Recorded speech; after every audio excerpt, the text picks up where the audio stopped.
नमस्कार शेतकरी बांधवांनो, स्वागत आहे आपलं रुद्रा बोलकर यूट्यूब चॅनलमध्ये. मित्रांनो, एक अत्यंत महत्त्वाचा जी.आर. आहे.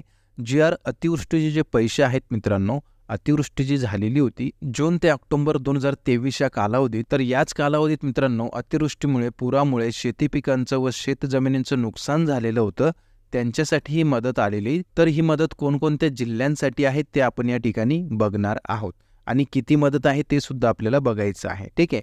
जून ते ऑक्टोबर 2023 या कालावधीत अतिवृष्टीमुळे व पुरामुळे शेतीपिके व शेतजमिनीच्या नुकसानीकरता मदत देण्यासाठी निधी वितरित करण्यास मान्यता देण्याबाबत पावसाळी हंगाम 2023. ठीक आहे. तर आता यामध्ये मित्रांनो जे जिल्हे आहेत ते आपण बघणार आहोत आणि मदत किती आहे ते सुद्धा आपण या ठिकाणी बघणार आहोत. बघा, शासन निर्णयामध्ये जून ते ऑक्टोबर 2023 या कालावधीत राज्यात झालेल्या अतिवृष्टीमुळे व पूर परिस्थितीमुळे शेतीपिके व शेतजमिनीच्या नुकसानीसाठी बाधितांना मदत देण्याकरता राज्य आपत्ती प्रतिसाद निधीमधून संदर्भ दिन क्रमांक 1 येथील शासन निर्णयान्वये निश्चित केलेल्या दरानुसार एकूण रुपये 61,71,00,000 इतका निधी वितरित करण्यास शासनाची मंजुरी देण्यात येत आहे.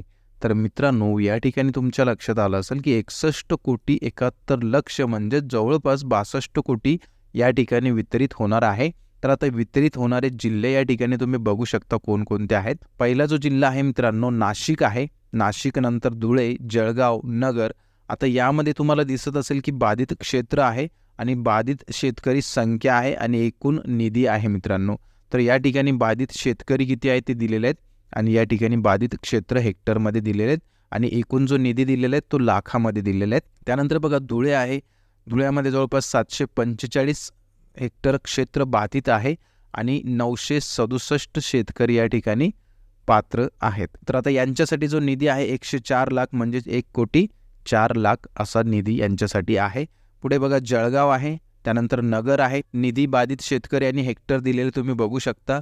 त्यानंतर बघा मित्रांनो नागपूर, नंतर चंद्रपूर, गोंदिया, अमरावती, यवतमाळ, त्यानंतर बुलढाणा असे हे जिल्हे आहेत मित्रांनो आणि या जिल्ह्यातील बऱ्याचशा शेतकऱ्यांना या ठिकाणी फायदा होणार आहे आणि त्यांना ही जी रक्कम आहे ती लवकरच त्यांच्या खात्यामध्ये वितरित करण्यात येणार आहे. ठीक आहे.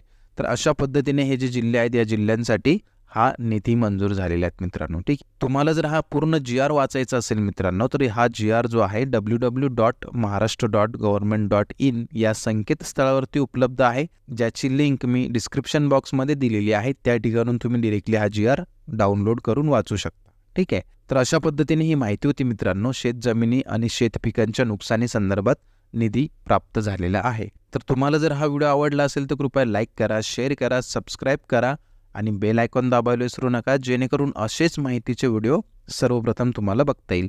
व्हिडिओ बघण्यासाठी खूप खूप धन्यवाद मित्रांनो.